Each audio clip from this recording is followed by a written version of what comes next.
The Talking Point with Cathy Mohlahlana. Weekdays, 9 a.m. till midday.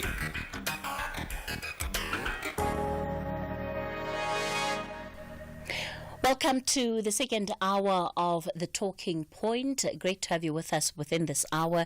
We're going to be getting into Citizens Corner, and today we're looking at what is really a very concerning issue for our country in particular.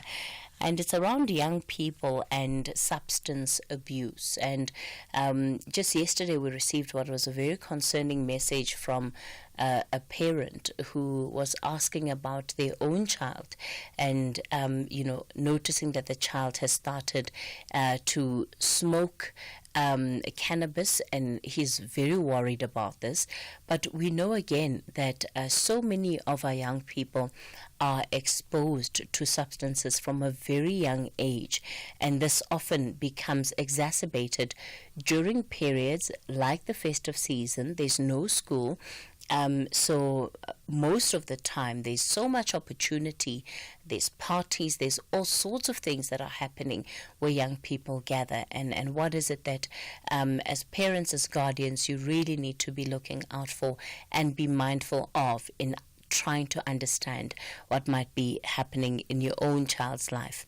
So that's the conversation we'll have this hour. Before we get into it, your voice notes. Good morning, Cathy, your listeners young in Cape Town.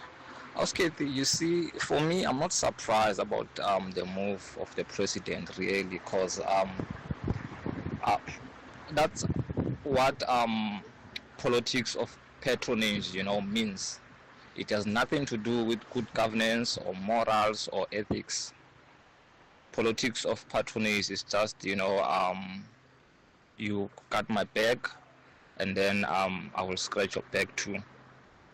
So it has nothing to do with ethics, because how do you explain, to say, he's not good here, but he's good there, If there was nothing wrong with the minister, why even, reshuffle her? So, yeah, it is politics of patronage 101. Morning, Cathy. President Ramaphosa, he's playing his card closer to his chest, and he's always preaching what he will always take South Africans to his confidence. We don't know what informed his decisions, and I think the decision was merely motivated by Smelane's pending allegations, and so as to create an illusion that the president is acting, he decided to shift her to another department to hide her. I remember when it was Zuma's tenure, by the time we'll be hearing the angle that the media could have taken, accusing him of being irrational, threatening to take this to court and everything as late last did. But look at what is happening with President Ramaphosa. Everybody's cool. It's like it's fun. Good morning, Cathy. We are on our own. The reaction from the GNU members, and also 5 months of applying his mind. This is what he comes up with. You take somebody who has got a cloud hanging over her head, you take her to the department that is also having problems. Human settlement, where people are struggling to get houses. How we should find time to look into the housing department and all those kind of things, because she has got some corruption cases to answer to. Cathy Mohlahlana on SAFM. All right, you're listening to The Talking Point. We continue with the show this morning. Let me welcome onto the show Ntsikelelo Mzimbovu, who is a visual artist, author, transformation coach, also part of Social Impact Africa Advocacy Award winner 2023. Ntsikelelo, good morning to you. Thank you for your time this morning. Good morning, Mama. How are you? I'm well, thank you. It's a pleasure to be here. Mandla Mbata is a recovering addict and alcoholic. He's also addiction counselor at Tranquility Clinic Rehab Center. He's part of the reality show Uyapuza on Moja Love Channel 157. Mandla, good morning to you and thank you for your time this morning. Morning, ma'am, and it's a pleasure to be here. So I want to start this conversation by playing a voice note that we received from one of our listeners that was really a concerned father who was asking for advice on what he needs to do in trying to assist a behavior that he's noticed in his child. Good morning, Cathy. It's you in Cape Town. Cathy, I just want you to help me or the listener to help. On which age a child can start smoking weed? Because I'm starting experiencing something with my daughter starting smoking weed, who's still in high school. And for me, it's drugs. I not want that because the mother is an alcoholic. So I don't want those wrongdoing that she must do that. I try to give her education to support her so that she can study, she can focus on her study. But all I notice now, she's starting smoking weed, and I caught her with weed. What can I do? Any advice, please? And it's a situation that I think many parents and guardians will find themselves in, that moment where they discover the fact that their children are using substances.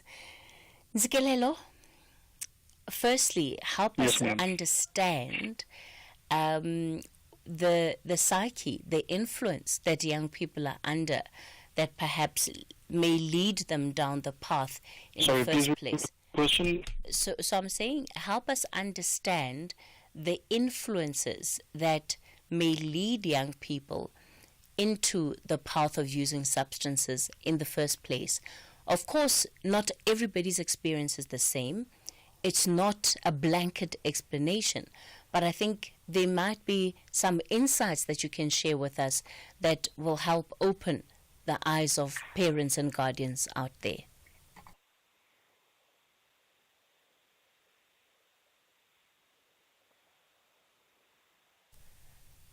Mandla, can you hear me? Yes, I can. Did you hear my question to you? Yes, I did. Okay. So, firstly, let me start by saying, for the sake of our listeners, that when it comes to addiction, and I'm saying this because I know most of our listeners might be sitting there having a problem with their loved ones under the lashes of the addiction or whatever other substances they might be abusing. So, most people don't understand. It's like the addiction is a complex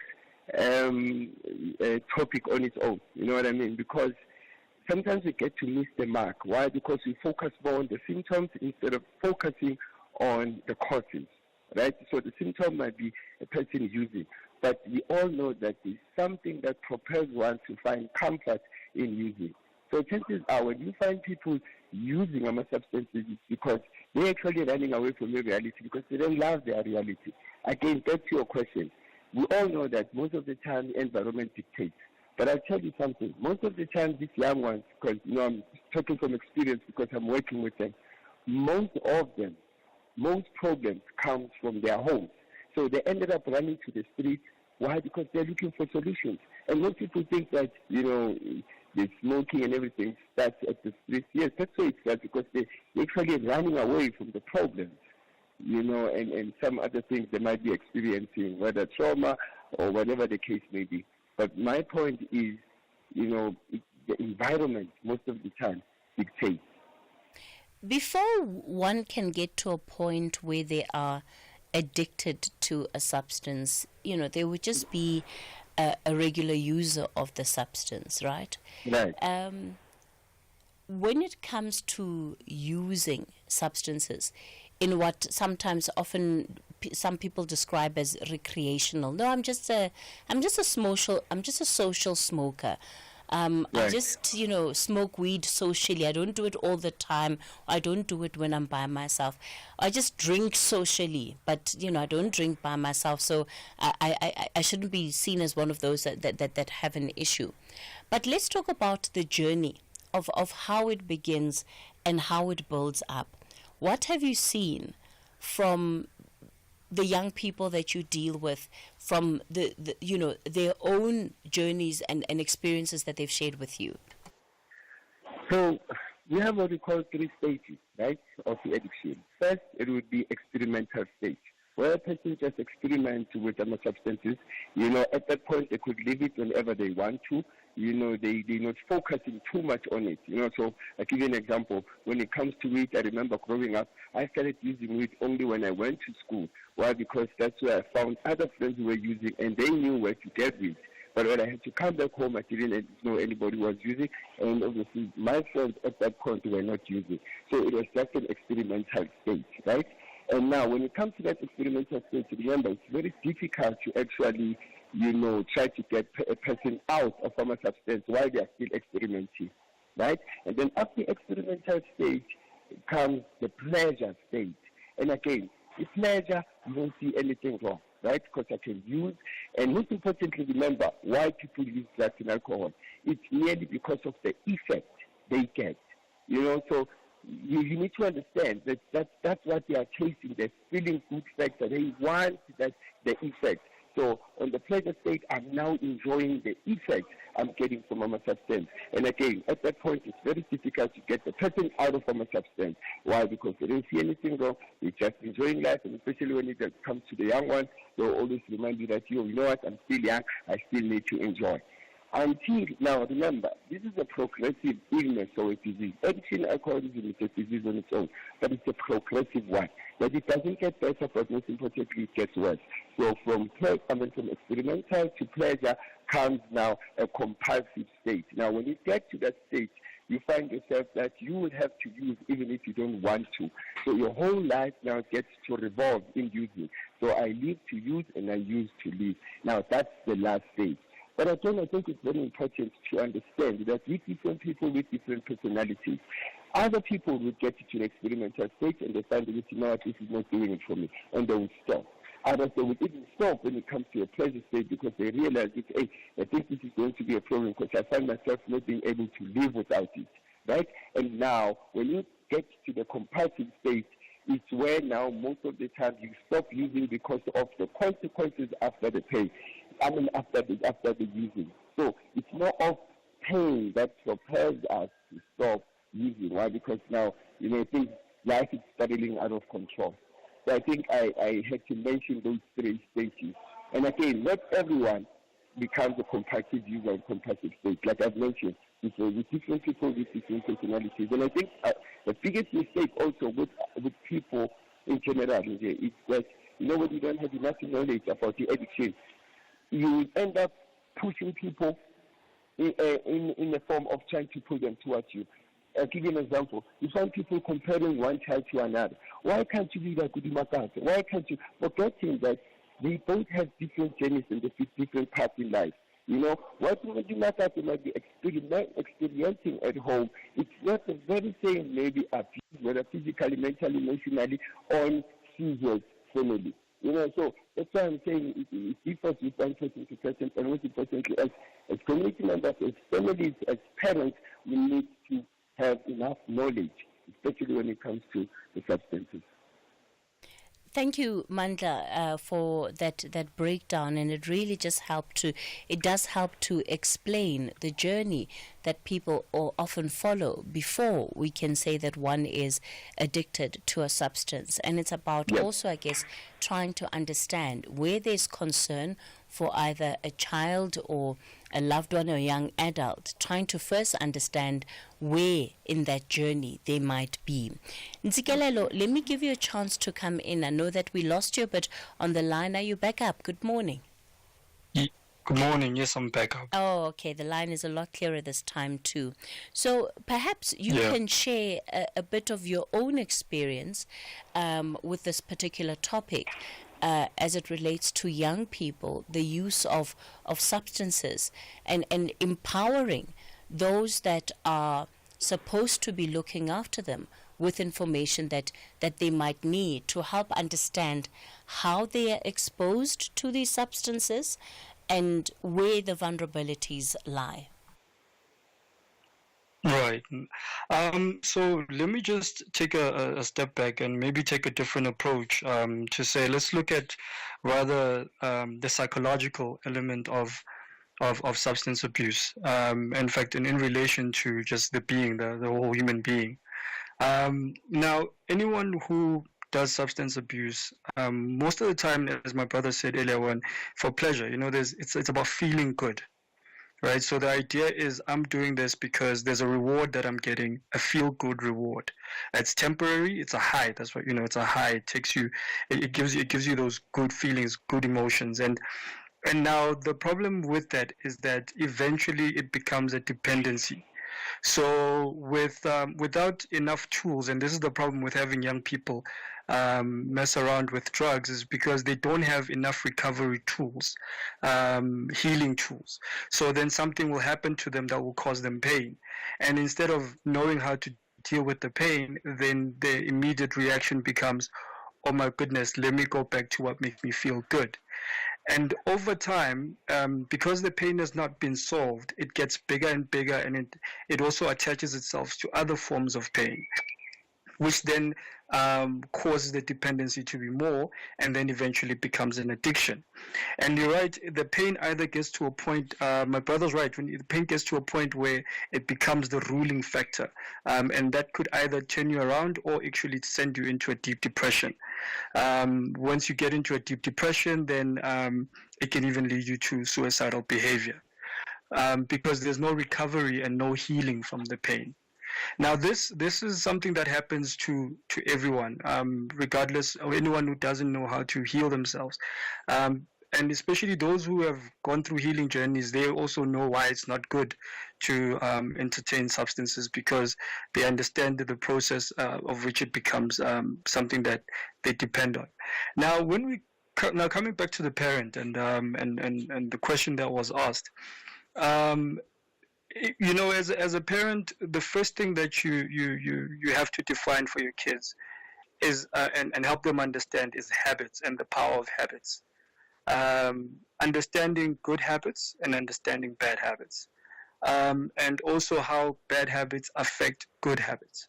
So, for instance, if the child does not have good habits from the beginning, chances are you won't see that they've started abusing substances, because there's no change in their regular routines. They're always at home or at the back of the house or with friends. But if they have good habits, they go to gym. There's certain things that they do. As soon as the substance is introduced, the changes will become clearer. Maybe they used to read, and now they don't read anymore. Even if they go through something in the home that or outside in the streets that causes them pain, it's easier to identify the change in behavior because there's a pattern, and a habitual pattern that has been instituted.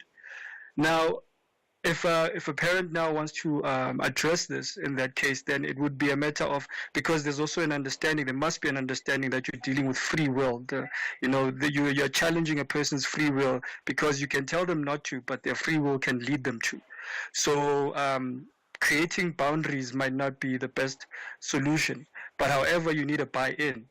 So because you need a buy-in, you might need to get them to think about how is this new habit that they are cultivating affect the good habits that they've already developed, and maybe write down a list of good habits that they have, and since the introduction of the drug, how has that affected those, so that they can start seeing the consequences at an early stage of, so if I carry on this way, then this is what it's going to lead to. And then I'm sorry to pause you there, because I think you're giving us really great tools that are so practical and easy to apply for those who might be looking for really very clear ways of how to address some of these issues. I'm going to give you a chance to continue. It's 10:30, time for the latest news headlines. We'll continue with this conversation after this.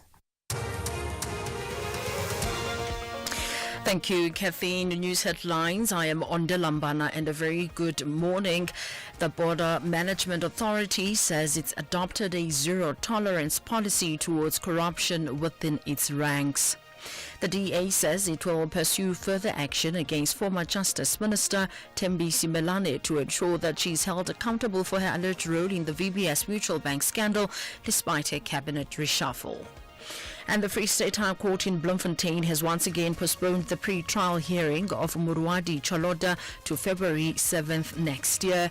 Chaloda was the personal assistant of former Free State Premier Ace Magashule. A full update follows at the top of the hour. Taking a look at your markets this morning, the rand is trading at 18 rand 15 to the dollar, 23 rand 04 to the pound, and 19 rand 08 to the euro. Markets in Asia were mixed at the closing bell. The JSE has extended gains in mid-morning trade. Markets in Europe are mainly higher this hour. Gold is trading at $2,640, platinum $950 per ounce. The price of Brent crude oil is at $73.78 a barrel.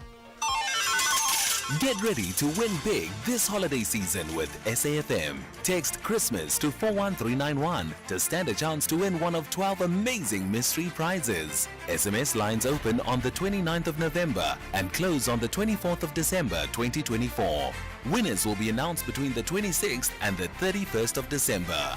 Each SMS costs R1.50, so hurry up and send your entries now. Terms and conditions apply. Get into the festive spirit and win big with SAFM this Christmas.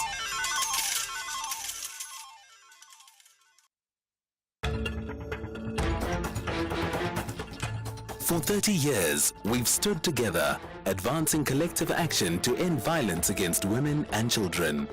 But the fight is far from over. Your voice matters.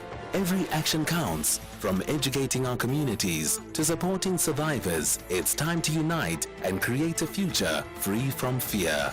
Join SAFM for 16 days of activism. Together we can make a difference. Together we can end the violence. Because 30 years of progress means we cannot stop now. Let's advance the fight. Stand up, speak out, take action. SAFM, leading the conversations that move us. The Talking Point with Cathy Mohlahlana. Weekdays, 9 a.m. till midday.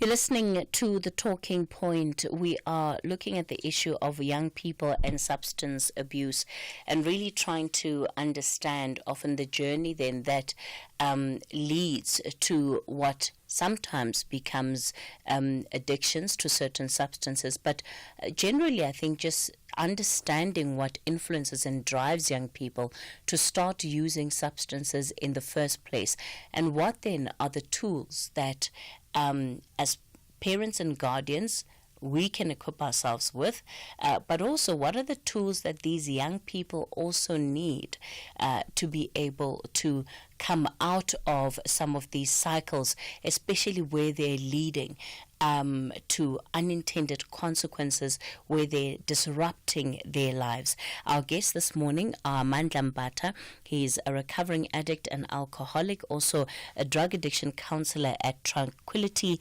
Clinic Rehab Center. He's part of the reality show Uyaphuza on Moja Love Channel 157.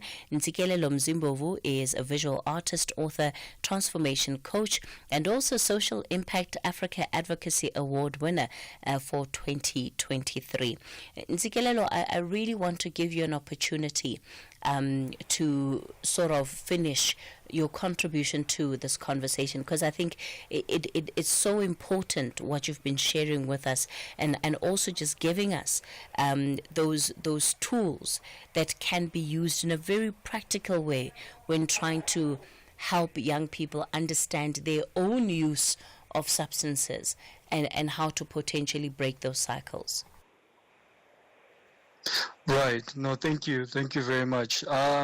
So just jumping off the last point, the tool of writing a list and identifying how the drug affects the good habits, there's also then the tool of getting to underlying challenges. So which is getting through to the point of discussing what is this drug doing for you? How are you benefiting from the drug, and not in a way that as if we are chetisa, but rather in a sense of help me understand why is this in your life, because that could lead you to the real problem, the underlying problem. And then the last one is identity. So now remember that at a high school age, most young kids struggle with identity being accepted. And part of the people that they might want acceptance for might actually identify with taking drugs. So it's quite important then to have a sit down with your child and write down what their personal identity is. So that also gives us a way into developing values. Sorry, there's a bit of noise in the background. Sorry. Hello, sorry, there was a bit of noise there. Are we back on? Yes, you're still on. You're still on. Oh, okay, yes. Oh yeah. So the identity, it gives them grounding. It gets them grounded to say, okay, so these are the things that are my values. This is who I am. So therefore, the people that I need to at least get acceptance for must be on the same level of thinking as me. So if substance abuse is not part of my identity, then I should not seek to be accepted by those who identify themselves as substance abusers. That's a very preventive way of doing it. Also, it strengthens the child's self of knowing, so that wherever you're not there, they're able to carry those values with them into the different spaces. You and Mandla have both touched on the issue of problems. Mandla describes it as problems in the home. You say that there's often pain, and that pain is a key driver. Mandla, help us understand, what are the kind of problems? So what are the areas that are causing this deep-rooted pain for young people that they have to turn to substances to try and numb it? Okay, so, sometimes it seems as if it's only, people from poor backgrounds that find themselves using drugs. But now I'm going to use an example where I intervened. I had an intervention where I had to help a young man who was also struggling from drugs from this rich family, right? And I remember when I went and spoke to the son, and he said something so profound, because the dad was busy saying, I don't know what this boy wants. I mean, I give him everything that he wants. He has everything. I mean, I even bought him the nice car and all of that. But when I spoke to that boy, he said to me, Mother, my dad treats me like one of his workers. I just want my dad back. So it's not always those traumatic, painful experiences that can push one to find identity outside. But this boy was actually saying, I'm in this house, but I'm lost. I can't have my father because he's always busy, and also with my mom. You know what I mean? So, again, it differs in the individual's personality. Then you find other guys saying, I grew up without a mom. I was molested, by my uncle, and I remember I did not know I didn't have any defensive mechanism, and I found myself using a drugs, and that gave me a temporary relief. So it's always a pain that propels one, like I said, to always look for comfort in using drugs. Ntsikelelo, you talked about people needing tools to heal themselves, and that where one is unable to heal themselves, then they are also more likely then to enter that stage, that compulsive stage that Mandla described of using substances compulsively.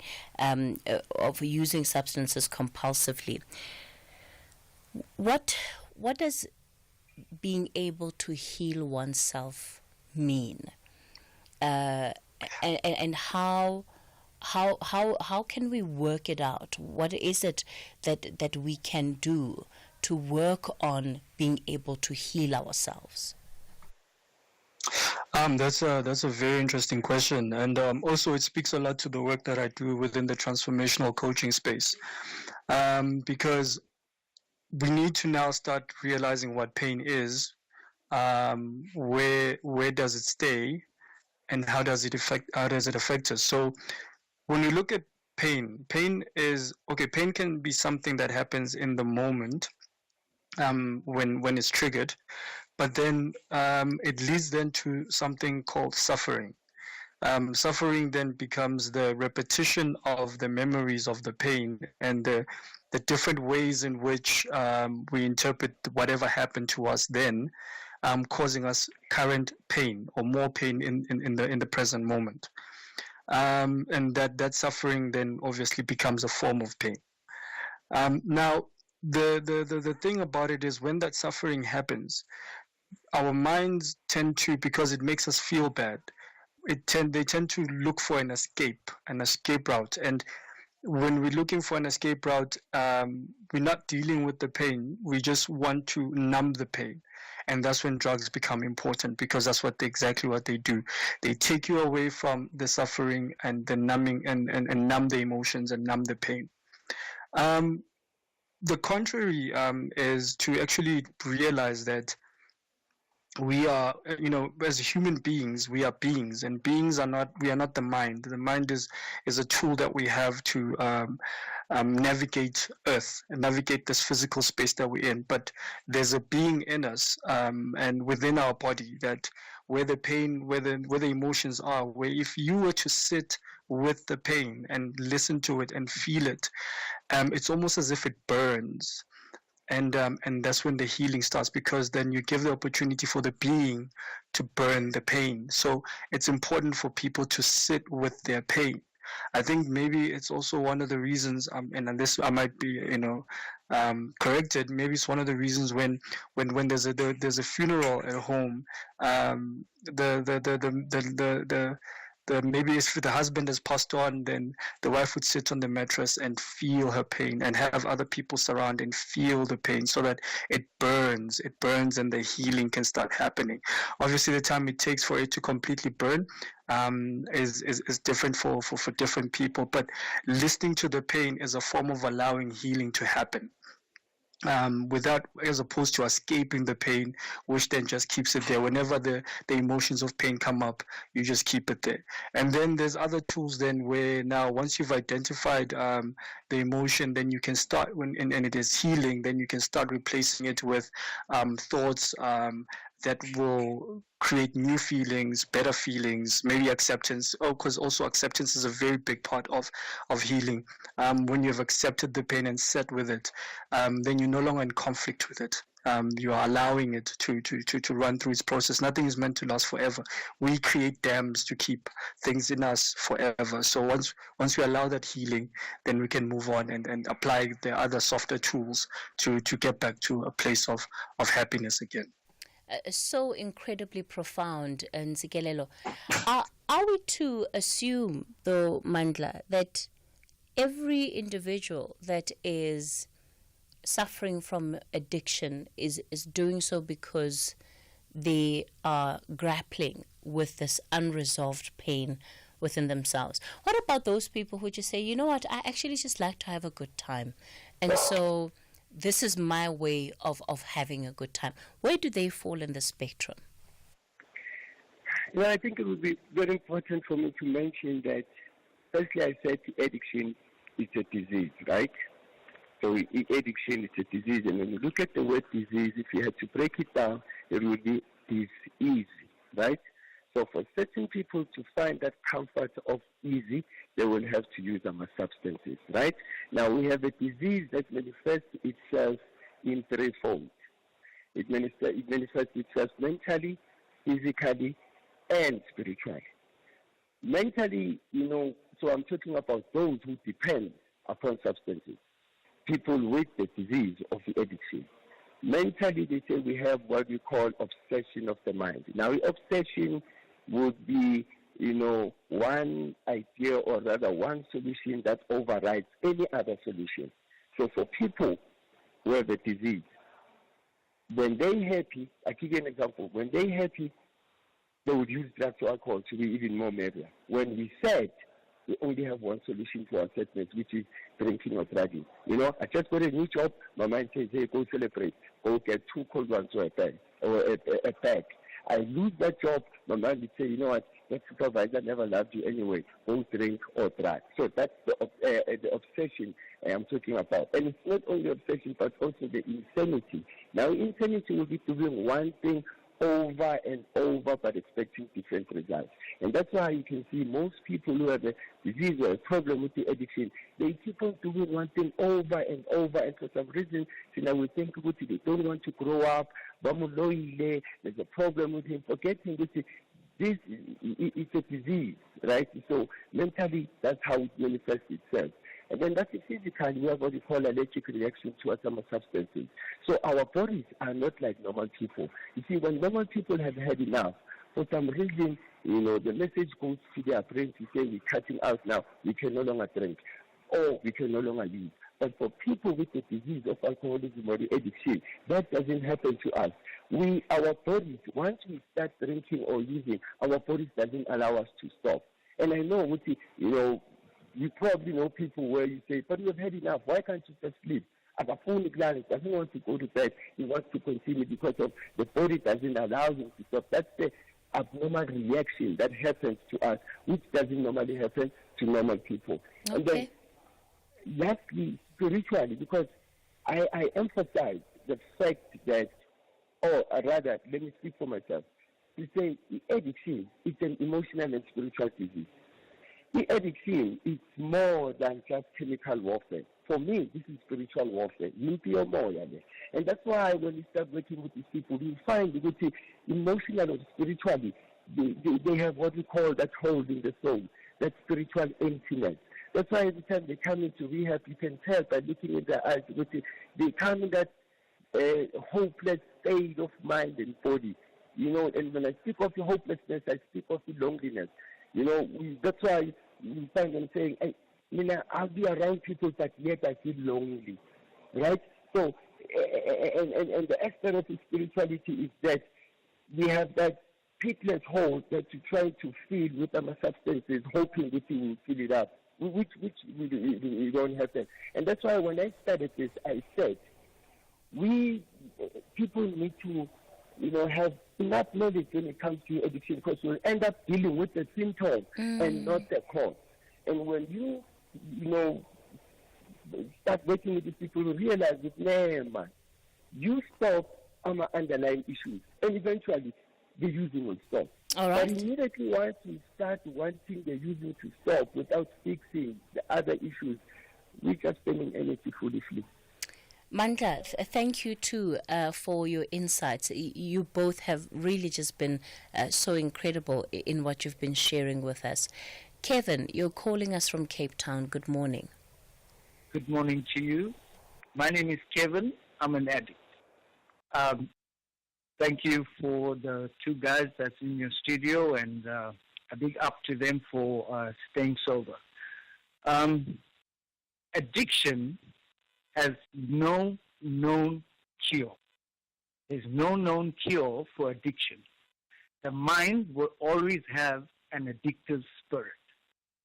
However, the World Health Organization has put in place a treatment plan and a support group in your area called Narcotics Anonymous. And the step working guide called the 12 Steps, which has a proven track record of managing the disease of addiction. And also the support group to foster a strong support base for recovering addicts. With that said, I was just a normal person doing normal things. My friends used to smoke weed. I used to smoke with them. I did not think about what will happen if I get addicted. However, in my life, I have made good decisions. I've done good things. And I thought that while I was dealing with this addiction, with the substances, I will deal with it in a proper way and I won't fall victim to it. With that said, addiction is a progressive disease.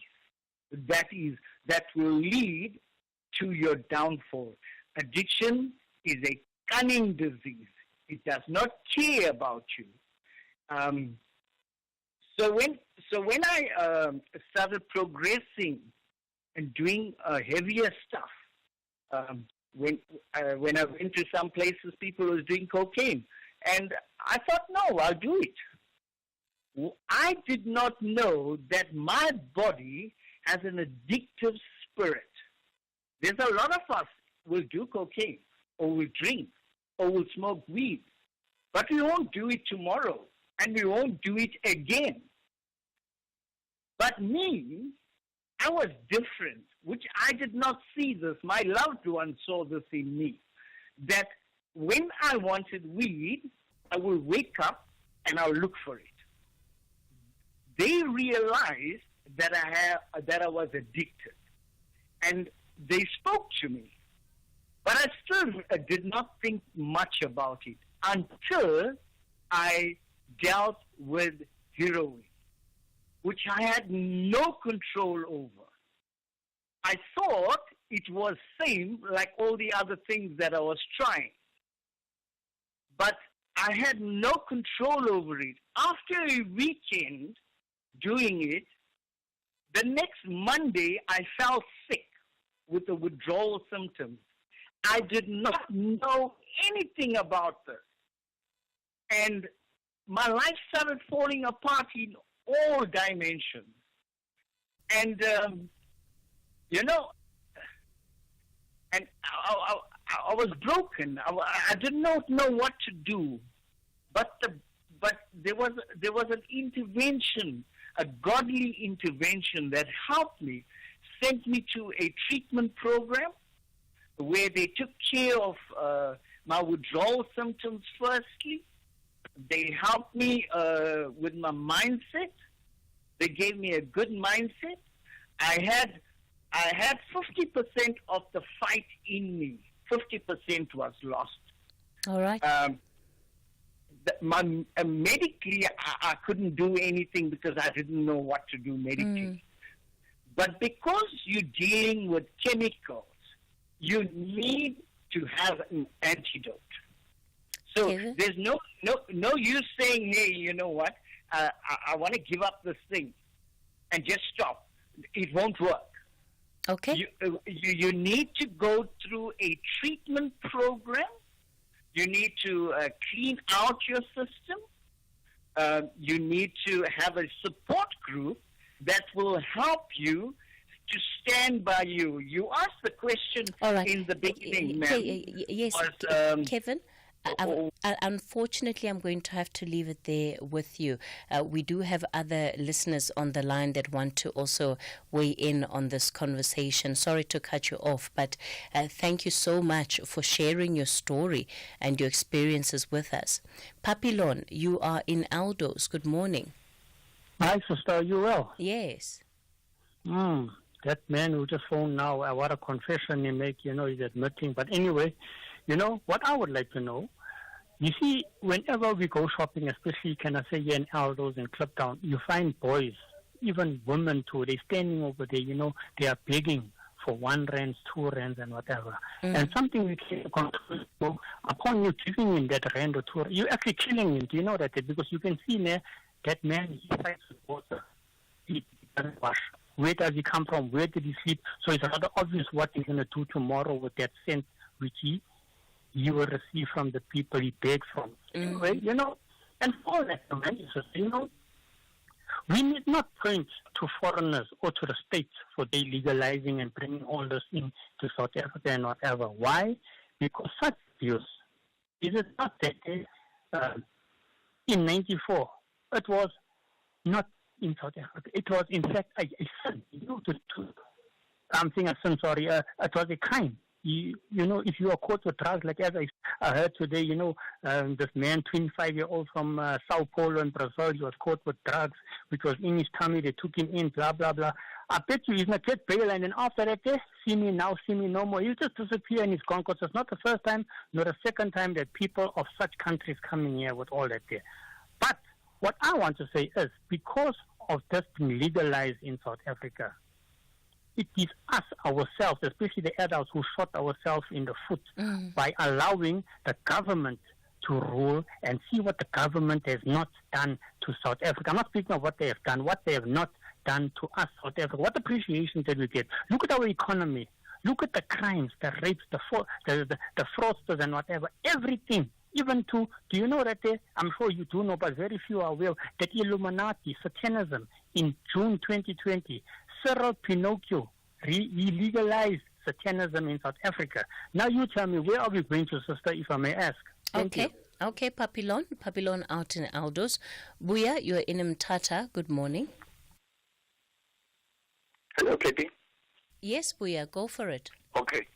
Cathy, I think the problem with us, especially as black people, the problem starts with our families. You see, picture this kind of family, Cathy, where the father drinks, the mother drinks, the neighbor drinks, and there's screams, people hitting each other, So we come from communities such as this. So now imagine a child seeing these old people getting drunk every day, smoking every day.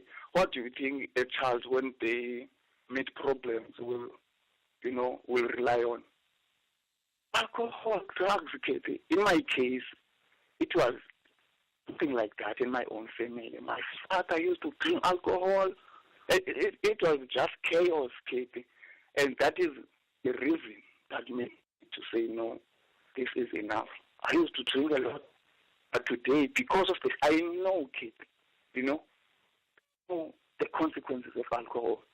So I think, and if you look at the South African family right now, it's chaos, Cathy. So, but maybe something will change one day. Thank you, Cathy.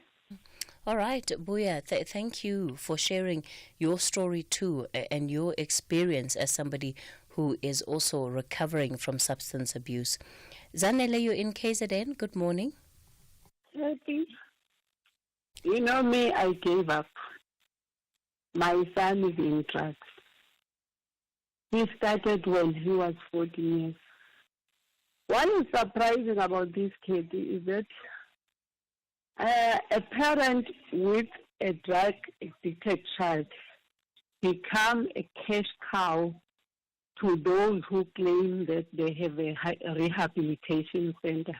I've been there. I'm talking from the experience. I've took my child to those centers, paying, but when he comes from there, he carry on the thing. I even took him to Kwasizabantu. You heard the Sizabantu was on the story years ago. So I took him there. When he comes from there, he goes back to his friends. And what is surprising, Cathy, is that I'm living in an area where those who are taking drugs are collecting waste. They go and sell. They are stealing. And these kids growing up, looking up to them, seeing how bad they are, and you even tell the boy when he is growing up that, okay, make sure that you lock at the door, make sure that you close the windows because so and so will come and steal. So how come these kids become attracted to the drugs while they seeing the result by the person who is in the neighborhood? So yabona mina Cathy, I'm fed up. I gave up. I was hospitalized when my son got involved in drugs. I'm only just waiting for my day to die. Thank you. Sure. Mamzanele, and I think that's the kind of despair that we have to help parents navigate their way out of, but also those that they're dealing with, their children who are struggling with the abuse of substances. How do we help them navigate out of that situation? It's 11 o'clock. We'll wrap up with our guests on the other side of the latest news update.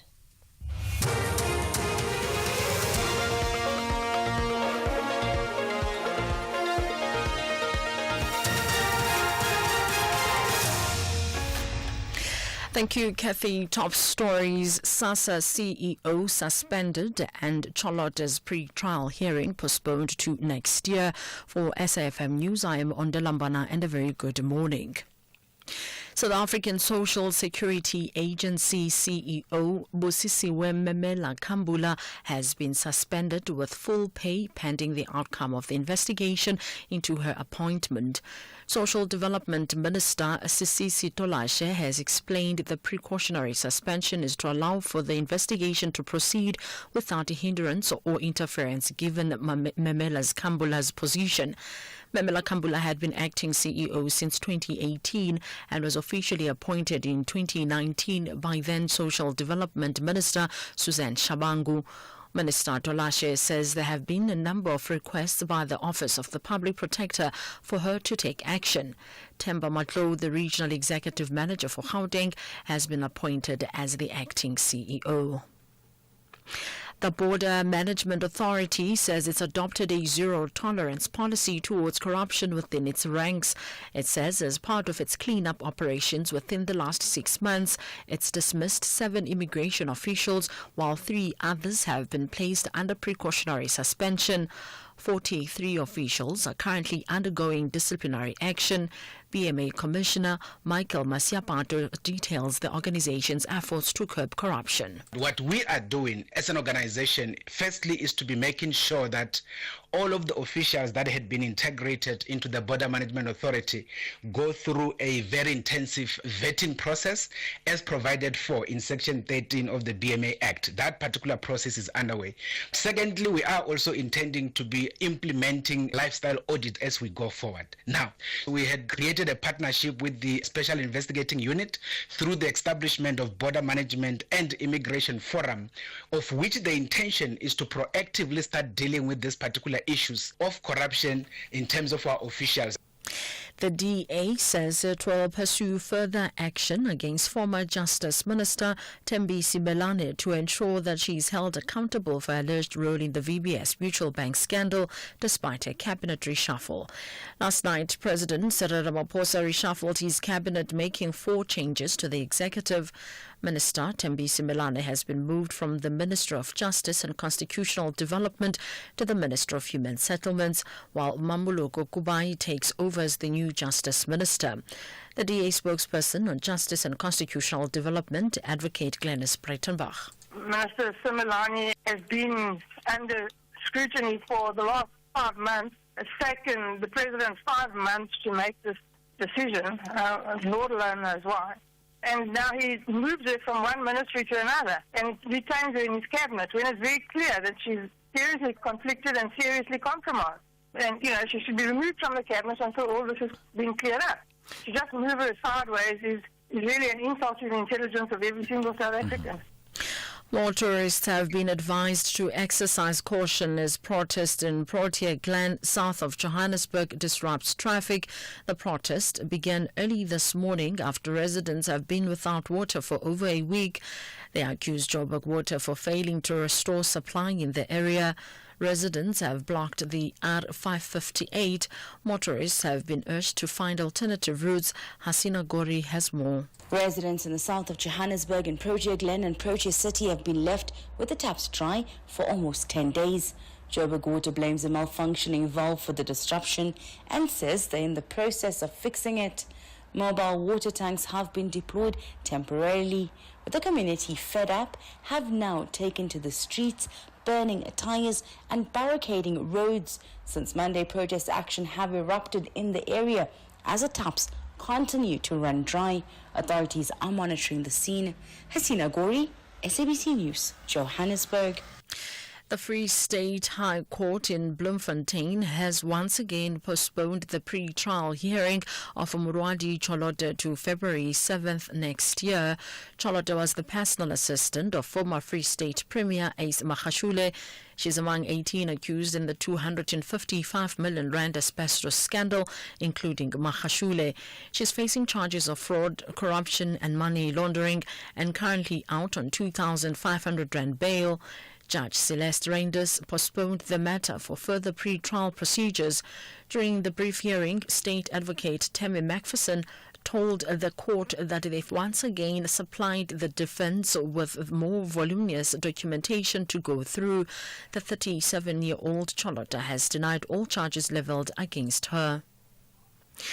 Residents in Gauteng should brace themselves for another hot day as the temperatures continue to rise. The South African Weather Services has issued a heatwave alert for the week, with persistently high temperatures expected to exceed 37 degrees from today across most of the country. The extreme weather conditions pose a risk of heat-related illnesses, as ABC meteorologist Azwituani elaborates. We're still seeing those conditions sitting over the northern parts of South Africa. This includes Northwest, Gauteng, Free State, Mpumalanga and Limpopo. It is a heat wave with temperatures extremely high in most areas, so please do take note of that and prepare your day accordingly. Please remain in ventilated areas and drink lots of water. Recapping the top story, South African Social Security Agency CEO Busisiwe Memela Kambula has been suspended with full pay pending the outcome of the investigation into her appointment. I am Ondilambara for SAFM News Headlines at 11:30.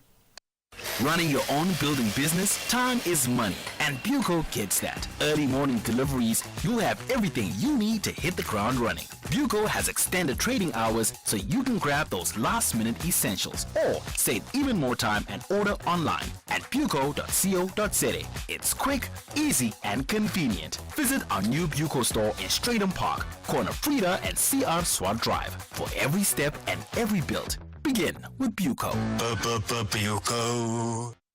Africa Zonga's visitors, England, believe only victory will bring joy to the English. However, the Proteas are highly spirited to triumph. What a summer without cricket! This is the One Day International Series, where summer cricket comes alive. Catch the glittering women's second ODI clash between Africa and England on Sunday, 8 December at 9:40. Live at your fingertips on SABC Plus and Radio 2000. With reports on various SABC radio stations. Proudly brought to you by SABC Sport. For the love of the game. The SAFM Playwriting Competition is back. After receiving hundreds of entries last year from South African writers of different ages and ethnic groups sharing their stories, now the time is yours. It's your story. You decide. SAFM invites all writers to explore the medium of sound, the theater of the mind, and to create a 1-hour radio play in English. Get writing now and submit your play before the 3rd of February 2025 for a chance to win one of 3 large cash prizes. For more information, visit safm.co.za. SAFM, leading the conversations that move us. #SAFM Talking Point.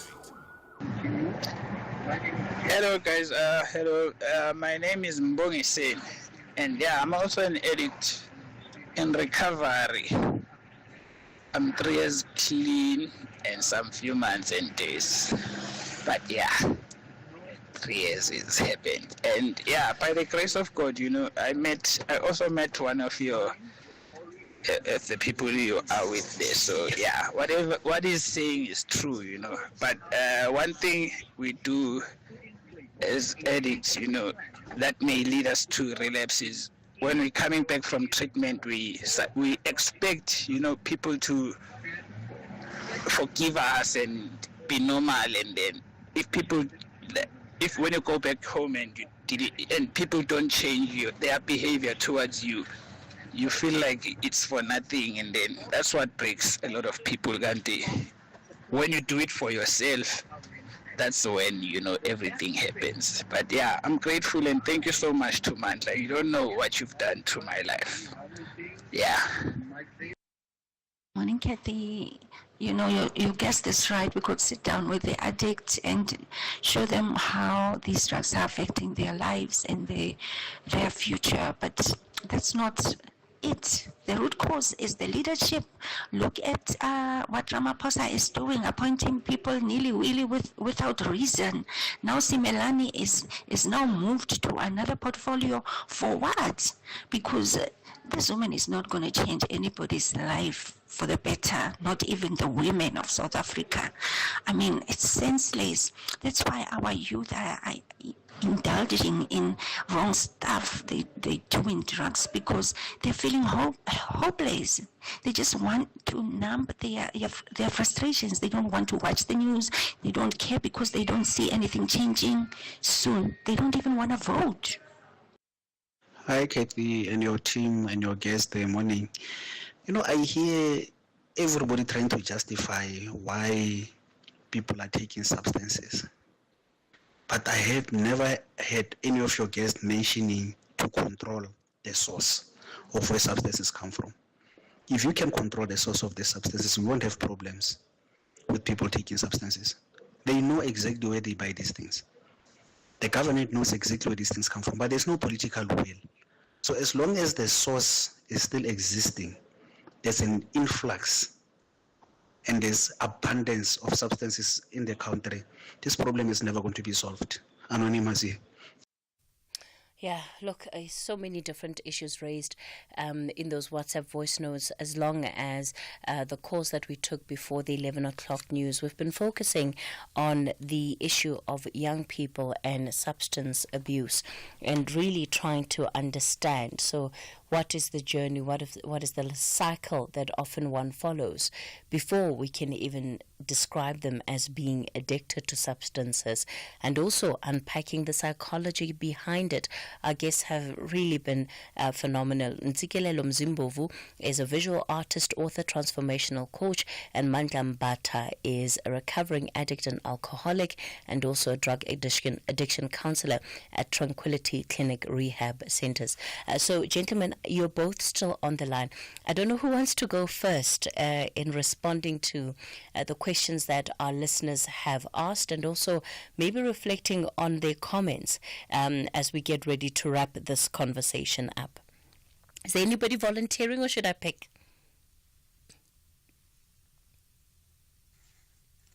Okay, Manda, I'm going to... Let me who's jump that? in. Okay, Ntsikelelo, go for it.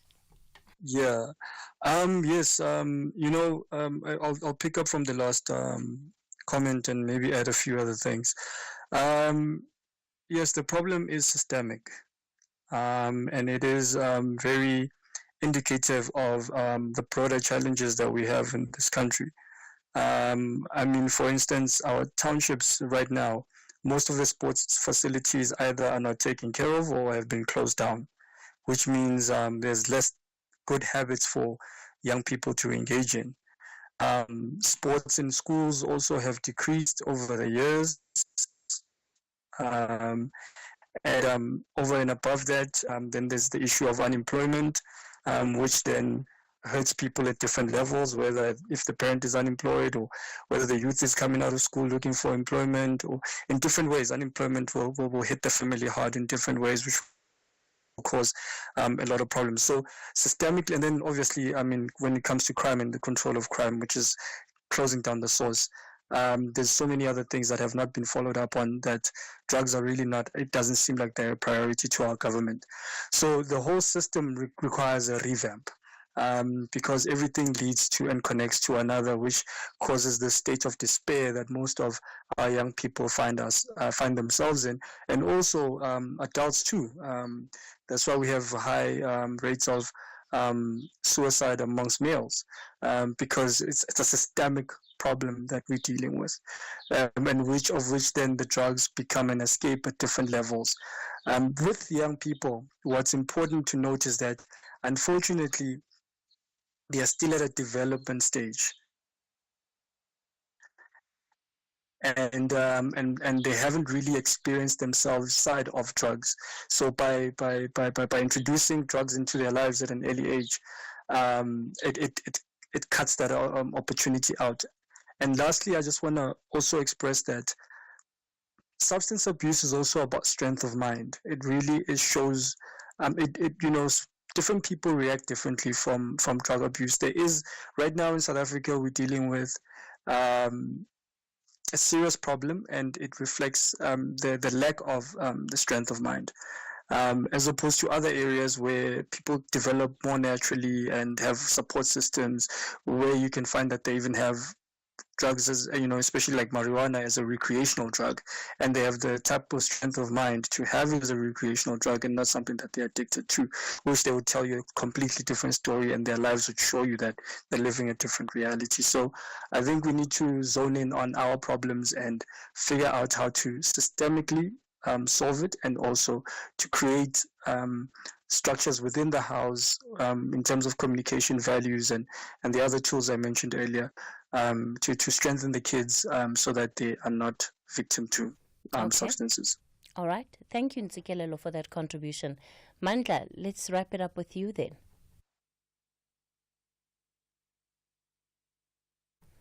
Hello, Mandla.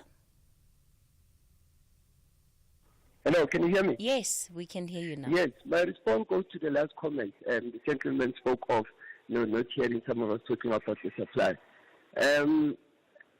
Again, I've said this before, to say most of us have an obscure way of looking at what addiction is. The addiction has nothing to do with the government, has nothing to do with any other thing, but it's like any other disease, if that makes sense. So I'll give you an example. When it comes to alcoholism has been there ever since men started crushing grapes. From donkey years, when was the government? Where was the suppliers? Where were the foreigners? And I take nothing from what he said, but I'm saying, if we want to fight this fight, we need to help the ones who are addicted, and the dealers won't have any business anymore. So my point is, it's high time we don't cast certain responsibilities to certain members of certain people. We need to look at our kids, we look at our community, and we help them. And in so helping them, the dealer won't have any business. And lastly, the mother spoke of her giving up. And I think what we need to understand is that the addiction is a process, it's not an event. That's very important. Because you can't just think of magic one, that you're going to just send your child and definitely when he comes back, he's going to be okay. That is highly impossible. Some of us, I went to rehab 3 times, and the last time, 2014, which I'm approaching my 11th year now, clean from heroin and cocaine. The last time, 2014, that's when the penny dropped. After I went to multiple rehabs. So again, I want to emphasize the fact that in recovery or the addiction, in recovery, it's not an event. It's an ongoing process. That's why you find people saying, I've relapsed after 13 years. Others are still clean, even unto this day. So giving up, for me, personally, it won't be a solution. Because if my mom has to give up on me, I don't think I'll be where I am. And I know I have inflicted so much pain, so much confusion in her life, but again, giving up. Because you need to remember, as addicts, the world doesn't want nothing to do with us. So if we go back home and we find the very same members who have discarded us, then life now becomes what? It loses its value. We get to a point where life becomes a problem, and that is our only solution. So my last point is, let's understand the addiction. When you speak of the addiction, you only speak of inyaope, only speak of weed. What about people who are addicted to grandpa? What about people who are addicted to cafe? What about those who are addicted to gambling, sex, porn? You know what I mean? So let's be broad with this thing. Let's be open with this thing and not be closed-minded and think the addiction has to do with drugs and alcohol. No. There are people who are suffering from over-the-counter medication as we speak. There are people who can't go to bed without the grandpa as we speak. And yet we turn the blind eye because we think. And now if you were to ask, who's supplying grandpa? Who's supplying alcohol? Because people, we admit people who have an addiction over the counter medication. Who's supplying them? It's legal. Sure. So that's why I started by saying this is complex. And for us to fight it, we need to be open-minded. Closed-mindedness won't get us anywhere. Mandla Mbata, let me thank you for your contributions to this conversation too. Certainly, a lot of food for thought for us to take away from this conversation. Thank you to all of our guests. Thank you to all of you as our listeners for your contributions. We're going to take a quick break, and then when we come back, we look at corporate spending. CSI, is it still playing a role in overcoming social challenges? My name is Vusiwe intokazi yakwaNgcobo ufuze umapholo amahle mashiya made engasazoshumayela. When last did I go to a party and how was the experience? I don't party at all. But my parents did have a 40th wedding anniversary as well as my mom's 60th birthday, so that was the last party I went to. Nothing beats partying with older people. It's a lot of fun. Can I sing a short verse of appreciation? What am I gonna sing? Holy, you'll always be. What do I like so much about SABC Sport? It's not even a like, it's a love. I love the fact that we're able to bring real stories to the people of South Africa. Catch the Queen of Mzansi Diski, Vusiwe Ngcobo, on match days, live on Laduma. Proudly brought to you by SABC Sport. For the love of the game. If you think you cannot afford a lawyer, think again. Clientele Legal has made professional legal services affordable for you. Whether it's a civil, criminal, or labor-related matter, we have a nationwide panel of attorneys standing by to assist you. SMS SAFM to 32195. That's SAFM to 32195 and we'll call you back. Clientele General is a licensed non-life insurer and an authorized FSP. Standard rates and terms and conditions apply. Mzansi Africa.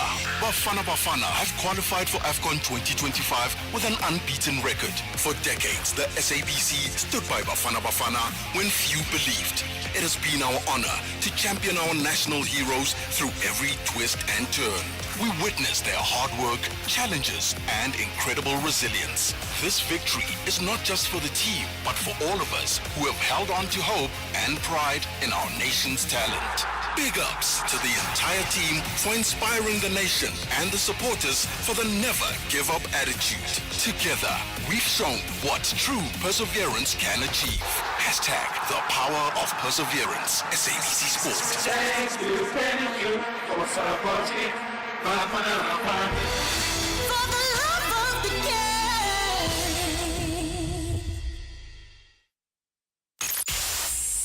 The Talking Point with Cathy Mohlahlana. Weekdays, 9 a.m. till midday. All right, let me welcome onto the show for our final conversation this morning, Cathy Duff, who is director at Trialogue and is one of the writers of the 27th Trialogue Business in Society Handbook. Cathy, good morning. Morning, Cathy, to you and your listeners. Shamila Subramani is the CEO at the National Business Initiative. Shamila, good morning. Good morning, both, Cathy. It's great to be here.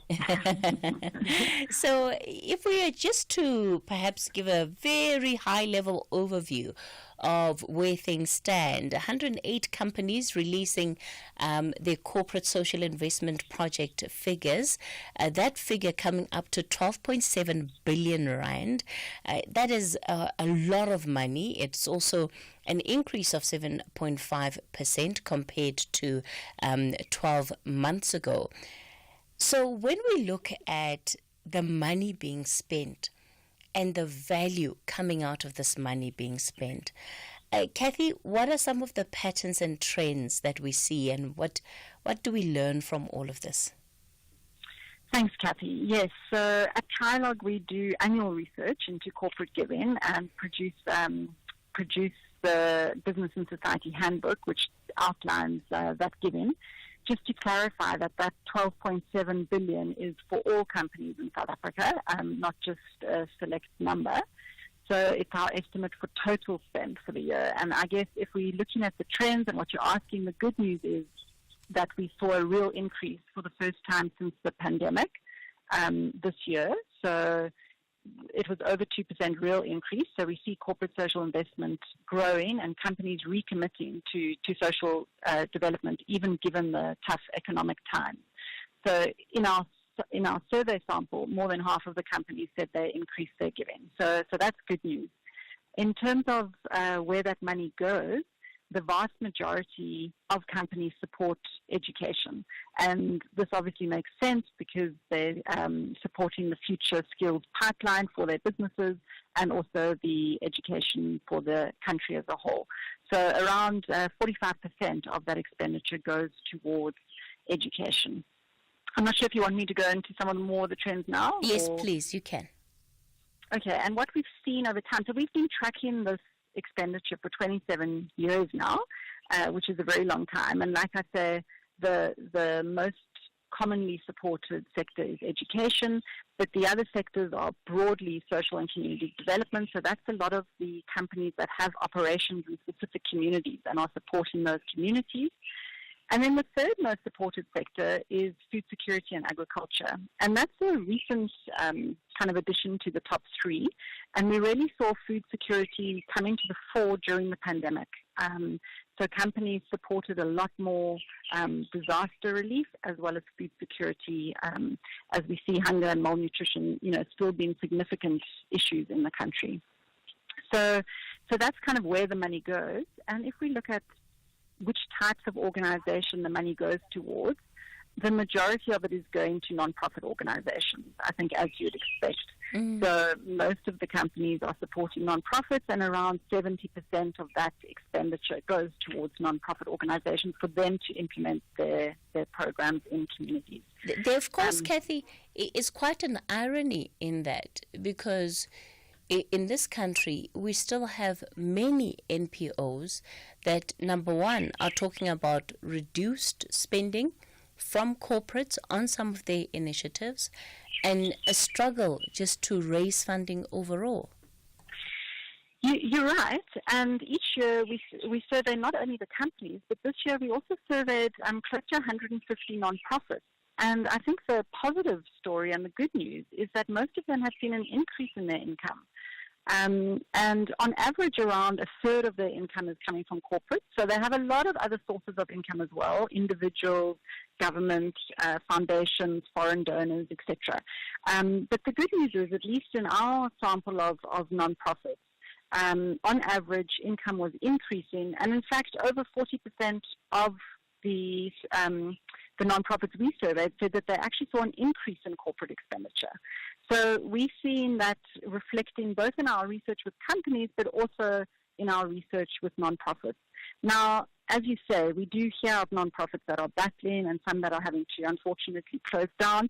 And I think sometimes, for nonprofits, there are sectors that companies are more likely to support, and I've mentioned a few of those, education, the community development, food security and agriculture, health, enterprise development. But sometimes, where nonprofits are operating in, I guess, sectors that are less supported by companies, they may have difficulty trying to align what they're doing to what the company does. So yes, there obviously are still a few nonprofits that have seen declines in income, but certainly in our research, it was more positive, and most of them had increased income over the last year. We're going to continue the conversation shortly, and Shambila, I'm also going to give you a chance to come in and reflect then on this from a leadership point of view, and on what it's really going to take, right, to get the full benefit of all of this corporate spending. Cathy, you touch on the fact that there are certain sectors that are more likely to benefit than others, and it doesn't really bring us to some of the social issues that we're facing, right? More and more, you get a sense that corporates they don't want to deal with GBV, but they want to deal with maybe what is deemed your softer issues. How do we reconcile that? So what the country needs versus what money is going into from a CSI spend point of view. Cathy, and hello. Oh, sorry. Was that for me or? Sorry, that was for Cathy. Sorry. No problem. Okay, sorry. So again, we are finding, we ask companies kind of aside from the sector, because gender issues and GBV are obviously such broad, cross-cutting issues for society. And in fact, in recent years, we have seen a significant increase in focus on gender and on gender-based violence, which I think can only be a good thing.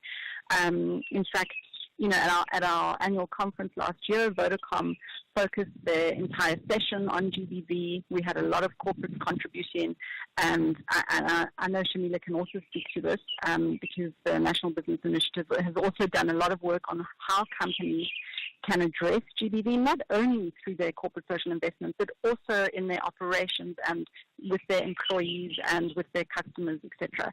So I do think we've seen an increasing focus on that issue.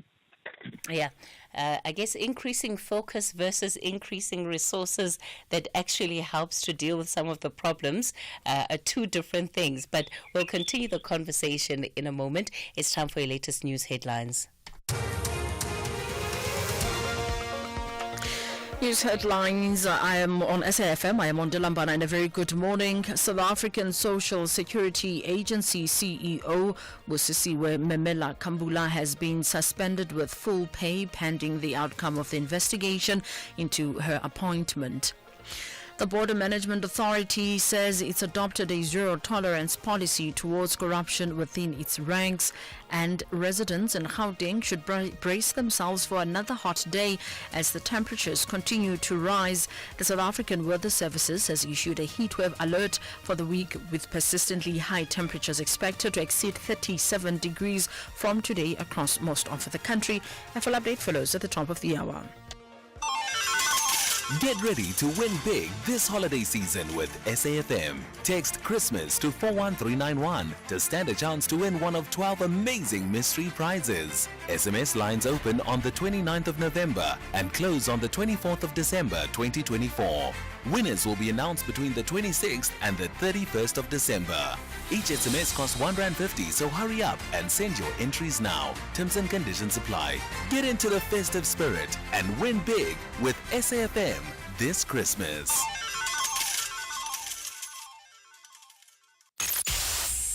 The Talking Point with Cathy Mohlahlana. Weekdays, 9 a.m. till midday. We continue the conversation on the Talking Point. We're looking at corporate giving, or corporate social investment as it's often described.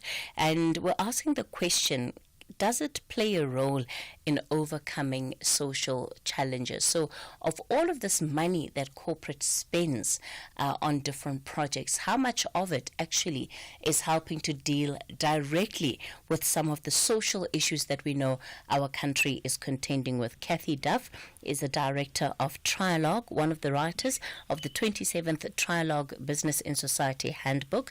Shamila Subramani, Chief Executive Officer at the National Business Initiative. So Shamila, let me give you a chance then to come in, and as you hear, I'm not necessarily very ready to give corporate a free pass when it comes to the choices that are being made with that CSI spend and the extent to which it is actually helping to contribute in alleviating some of the very serious challenges we're grappling with as a society, and you've reflected on that too. Thank you, Cathy, and I have to support you and said we cannot give corporates a free pass. But I think what we need to acknowledge as well is that there is significant money that is going in. The challenge I think we have is that we don't necessarily always align on what the national objectives are. And there are many reasons for that. I mean, corporates also try to align their spend strategically too, and you can see why supporting, for example, with education being the number one line item in the spend could make sense, right? Because you're looking at your pipeline, you're also building, you're creating the building blocks from the bottom upward that ultimately should help shape our society differently. We know the massive challenges in education that we have as a country. And in many conversations, when you have about what would one want to change the most, actually education comes up flagged quite highly. So I think it's very understandable and, of course, critically necessary. What we could definitely do better is to align on the national objectives and the understanding of the key issues.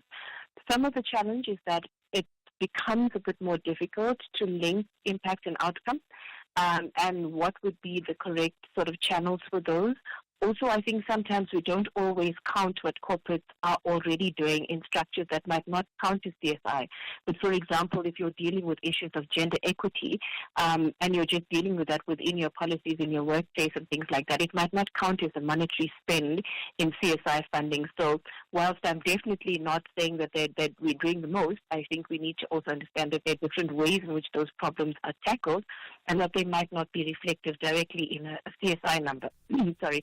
Because if you look at, for example, GBV, which was the question in point, some of the things that we know we need to do to tackle GBV is changing policies in the workplace, for example, making opportunities for women more accessible, doing things like closing the gender pay gap.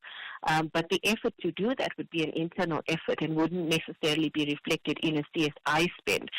So I think it's a bit of a bigger picture we need to look at in terms of what are they doing internally, what policies are in place, how are you doing that, what support mechanisms might be in place already for employees, for example, and in the spaces that a corporate can directly influence. And then, how do you collaborate with government? So there's certainly room for that, but I think it's also a problem that they tackle in different ways than might be reflected simply in a CSI spend number. I want to actually look at that a bit more closely, right? Because and stay with the example of GBV. So we have what was established as the GBVF Response Fund, right? And it was an opportunity for business and corporate to sort of have this fund where they could collaborate on resources in the same way that they did with COVID-19, and there was a need for money for vaccines and government struggling to say, well, where are we going to get all this money from? So there was that COVID response fund, and that did very well. So off the back of that, there was the establishment of the GBVF fund.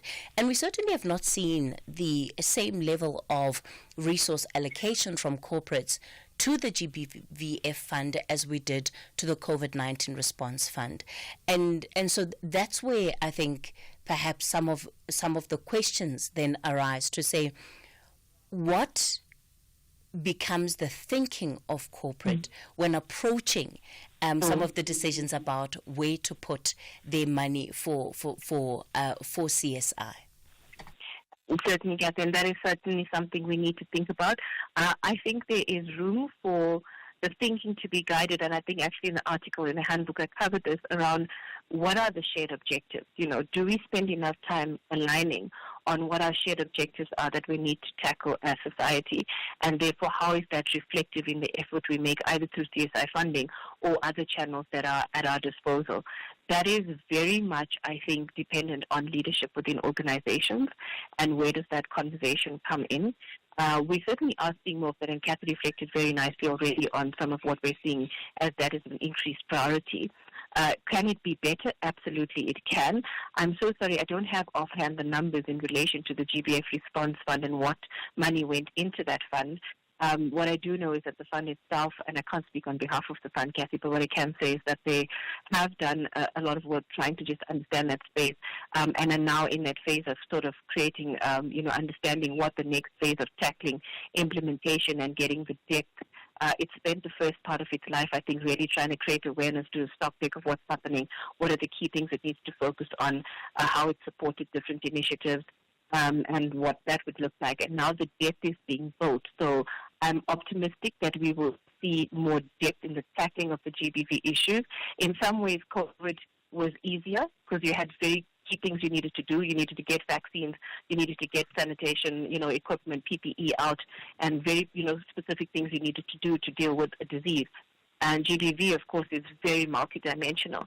And so tackling the heart of the issue, and that also is different in different communities, different societies, different tiers of society even, is slightly more complex. And so I think that is what we're sort of dealing with. And in many ways, maybe it's the complexity of the issue that is perhaps making it a bit more difficult to see tangibly what that is. So absolutely, there's more that has to be done. And we're working with that as the NBI as well. So I do hope that, going into that with the awareness that's been created, we will see a lot more tangibly happening in the very near future. Cathy, when again we look at the data, are we able to almost disaggregate the quality of spending. So I think there's been quite an acknowledgement, especially among certain corporates, the conversation around sustainability and what actually is achieved through CSI. On the one hand, you'll have corporates that, yes, will spend lots of money, but when it comes down to the wire, of course, there are school children that benefited from school shoes, they've got stationery, all of that is important, but what is the long-term impact of that? And you have seen a shift towards long-term impact investing from some corporates, where they're actually able to walk a journey, whether with a particular school or with a particular community, and address some of the issues that are beyond just why this child doesn't have a school, and understanding that in order to truly produce a young person who's going to be globally competitive, if they're coming from a particular community, there are ways in which they may need to be supported that are just beyond school and stationery. So how much of that, of the spending, is actually going towards that kind of thinking? Excellent question, and the $1 million question. Everyone always says that's a huge amount of money, the 12.7 billion. What is the impact? And is it sustainable?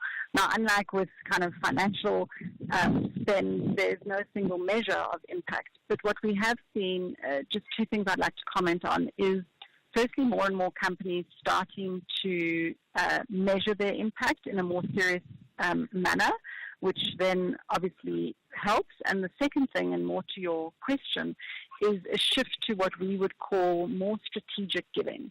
So yes, the symptomatic giving is important too, and there's room for, as you say, providing stationery, helping the individual children. Certainly room for that, but at the same time, shifting to what are some of the underlying issues in the communities or in the school, in the education system, and how can we look at addressing some of the root causes. And this is obviously a lot more difficult, and it takes a much longer time.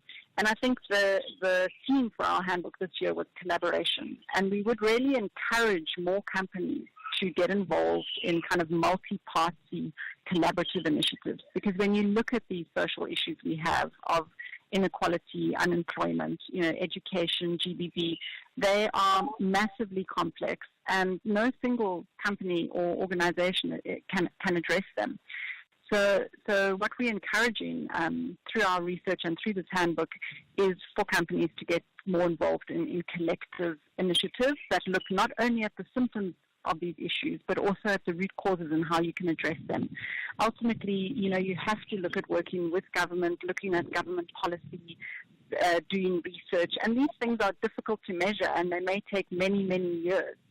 So, it's quite a change in mindset in terms of not being able to immediately see the outcomes, not being able to immediately measure them, but being committed to the process, and knowing that in the longer term you're looking to change the system and to address some of the underlying causes. So it's definitely not something that all companies are doing yet, but we are seeing a shift in that direction. We actually term the different types of CSI 1.0, 2.0, and 3.0. And in the 3.0, we really see more collective initiatives, more leveraged CSI, and more focus on systemic issues rather than just looking at addressing the symptoms. Shamila, when it comes to alignment of objectives, and national objectives between corporate and government, what you will hear a lot of NGOs say is that when they go to corporates, they're told, well, we can fund you, but you need to run this project, or you need to run that is more in line with what they're funding at the time. And often what this does is that it takes the NGO out of, the core objectives for why they started to do the work they were doing in the first place. I wonder, are there different approaches that you think corporates can be taking to some of these things? Because some of the services that are being provided by NGOs are absolutely crucial for the community. And unfortunately, the defunding is not only happening from a corporate level, but even from a governmental level, where the spending of government on some of these organizations is reducing and not increasing. Well, so the first issue is obviously with government, we know the challenge is the fiscus in its entirety. And so the decrease in spend, is sort of a common theme across the board. So it wouldn't be unique to these areas. I think more importantly, let's talk about the corporate side that you've mentioned. And I can reflect on it being an NPO myself that also gets money from funders. This challenge of being funder-led, which is effectively, what you're alluding to in relation to this, is a serious challenge. I think, and I've run this organization for a year and a half now, there's absolutely a conversation that needs to be had amongst funders themselves as to what it is they want to achieve in terms of systemic change. And it's not an easy conversation because the reality is every entity wants to drive its own agenda, and there's very good reasons for doing that, of course, and it wants to have what it can control. But I think part of the things we can do is, while we're talking about collaborative action for systemic change, we need to look at that entire ecosystem. Is there a space for funders to sit down and say, but have we adequately looked at what those collective systemic challenges are, and therefore what we're driving, and hence what we're able to support through our programs? Absolutely, you will see some of the behavior of NGOs having to shift away from their primary mission, as you so clearly articulated, to be able to just meet a funder objective, because actually they need that funder money to survive. And so this tension that they feel is a real one. It exists, absolutely. And so I think that there's a space, firstly, for the funders to sit down and agree on what needs to be prioritized, and therefore how will they divvy up that money. There's also a collaborative action space, I think, Cathy, as well, to say, if we know that these are systemic challenges and none of us can tackle these on our own, and we can maybe get limited success in smaller spaces, but if we want to change the system, we have to work together. That conversation has to happen.